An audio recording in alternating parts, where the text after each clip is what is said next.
Banyak tuan-tuan di antara benda yang Allah Ta'ala bagi, mengantuk itu merupakan suatu perkara yang baik. Kalau kita yakin dengan Allah, beriman kepada Allah, jaga Allah, Allah jaga kita. Baik. Di dalam Al-Quran, surah Al-Anfal, ayat 11, Allah berfirman, A'udzu billahi minasyaitonir rajim. إذ يغشيكم النعاس أمنة منه وينزل عليكم من السماء ماء ليطهركم به ويذهب عنكم رجز الشيطان وليربط على قلوبكم ويثبت به الأقدام. Allah Ta'ala sebut إذ يغشيكم النعاس أمنة منه. Dan ketika Allah datangkan kepada kamu perasaan mengantuk untuk memberikan ketenteraman daripada Allah kepada kamu. Kisah tentang keistimewaan yang Allah Ta'ala berikan kepada orang-orang Islam ketika menghadapi satu keadaan, Allah berikan mereka itu perasaan mengantuk. Banyak tuan-tuan di antara benda yang Allah Ta'ala bagi, mengantuk itu merupakan suatu perkara yang baik. Seperti dalam kisah Ashabul Kahfi. Mengantuk sampai tertidur. Akhirnya selesai masalah. Dalam kisah pemuda gua, pemuda Ashabul Kahfi, orang nak bunuh. Raja nak bunuh dia orang. Raja paksa dia orang keluar daripada agama Allah, sembah agama raja mereka. Sembah dewa-dewa mereka. Nak selamatkan iman, dia orang bersembunyi di dalam gua. Sembunyi dalam gua, selamatkan diri daripada kerajaan dan tentera yang zalim. Kalau tidak, orang bunuh. Maka bila tidur, selesai masalah.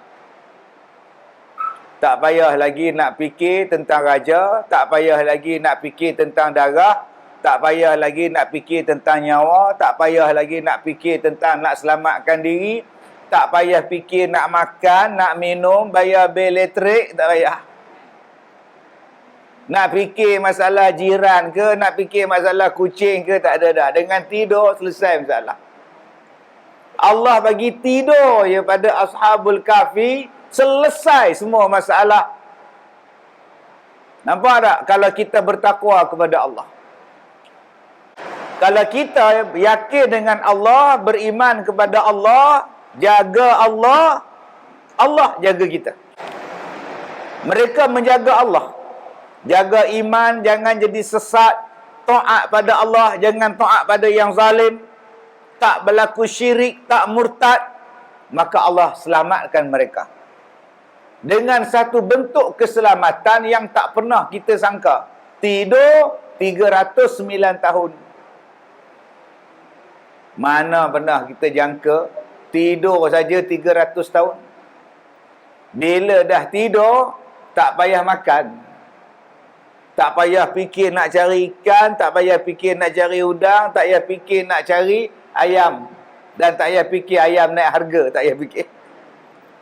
Tidur 309 tahun, selesai. Dan bila mereka jaga, raja yang zalim dah mati dah pun, dah tukar dengan kerajaan lain. Masya Allah. Nampak tak bentuk pertolongan Tuhan? Dengan hanya tidur sahaja, mengantuk saja, menyelesaikan banyak masalah. Contoh dalam ayat yang Allah Ta'ala bagi ni, إِذْ يُغَشِّيكُمُ النُّعَاسَ أَمَنَةً مِّنْهُ. Ketika Allah datangkan perasaan mengantuk kepada kamu, supaya kamu merasa aman. Maka daripada ayat inilah tuan-tuan yang saya hormati. Orang mencipta sesuatu benda, supaya orang itu merasa aman. Maka diciptalah benda supaya orang tadi mengantuk. Dan orang tadi pun tidur.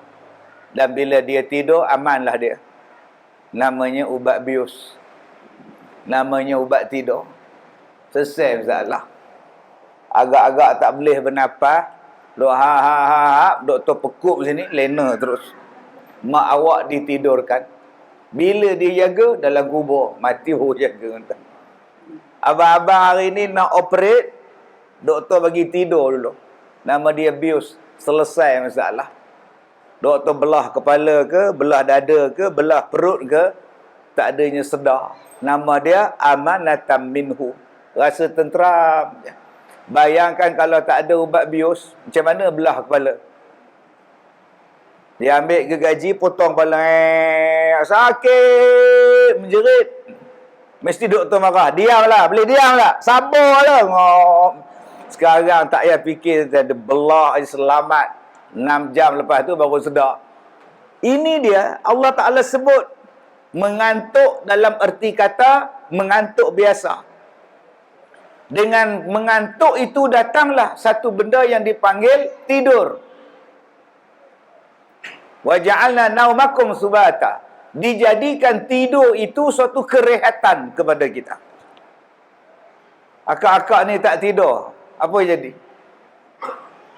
Macam saya lah tak tidur, mata pun bengkak. Tak tidur, buat macam mana Allah tak bagi tidur? Buka langsir, tengok tingkap, tengok jalan. Oh, tengok kereta pukul 3, 4 pagi, pukul 5 pagi, sampai subuh. Bila ustaz tidur? Entah. Ni cantik ke hujan-hujan ni kalau boleh tidur. Dengan tidur itu menjadikan rehat. Orang yang tidur cukup, kencing manis dia stabil. Orang yang tak tidur cukup, walaupun dia makan ubat diabetes, dia tak stabil bacaan gula dia. Nak dapat bacaan gula yang stabil, tidur mencukupi. Akak-akak kalau rasa malam tadi tak cukup tidur, tidurlah sekarang. Tambah-tambah yang dapat tiang, yang dapat dinding. Wah.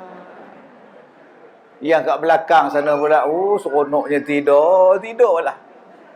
Saya tak ada marah sebab tidur itu merupakan nikmat daripada Allah.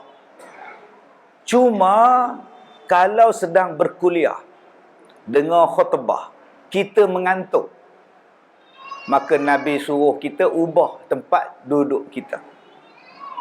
Kalau dengan kuliah, dengan khutbah rasa mengantuk, ubah tempat duduk. Jangan duduk di tempat yang sama.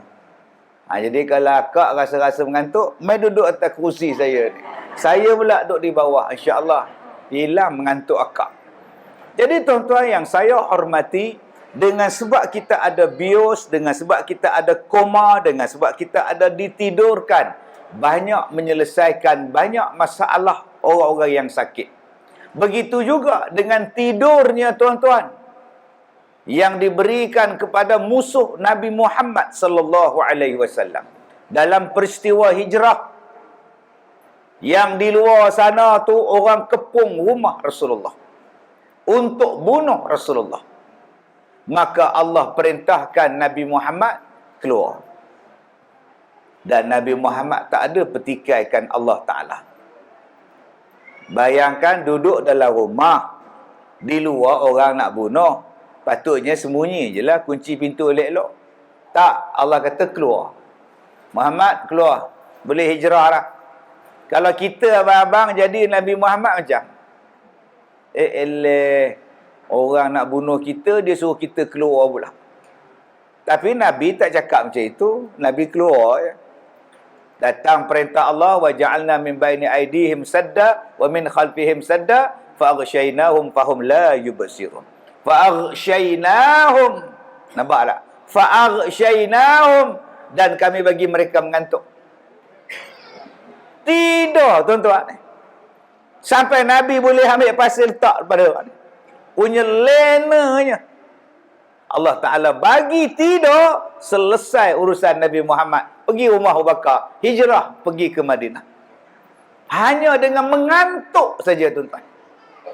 Dia boleh tolong orang, dia boleh selamatkan orang, dan mengantuk juga tuan-tuan, orang yang jahat boleh jadi susah. Yang ini banyak berlaku. Dulu di Terengganu, ada kes di Kelantan, ada kes di Kedah. Dia masuk dalam rumah peniaga, tokey kedai ni cuti balik kampung 2-3 hari, dia masuk, pecah masuk, Dan dia mengantuk, dia tidur atas sofa. Pencuri tu. Langsung tak sedar tuan-tuan. Sampai tuan rumah balik. Merangkak-rangkak, melutut-lutut, minta maaf. Mengantuk terlampau, tertidur atas sofa. Jahat. Ada yang tertidur, sebab apa? Sebab letih mencari pintu, nak keluar tak boleh. Subhanallah. Ada yang mencuri duit tabung masjid. Masuk boleh, keluar tak boleh. Bila Tok Siak datang pukul 5.30 pagi nak buka pintu masjid, dia duduk meraung di situ. Tolong saya nak keluar. Dalam tangan ni duit daripada tabung masjid. Macam mana Allah jadikan dia tak boleh nampak, macam mana Allah Ta'ala jadikan dia mengantuk, sampai langsung tak berdaya untuk keluar. Ini tuan-tuan dipanggil apa? Yughashi. Dijadikan kepada kita ni, yughashikumun nu'asa amanatan min. Dijadikan satu perasaan mengantuk. Ada kalanya mengantuk ni tolong orang beriman.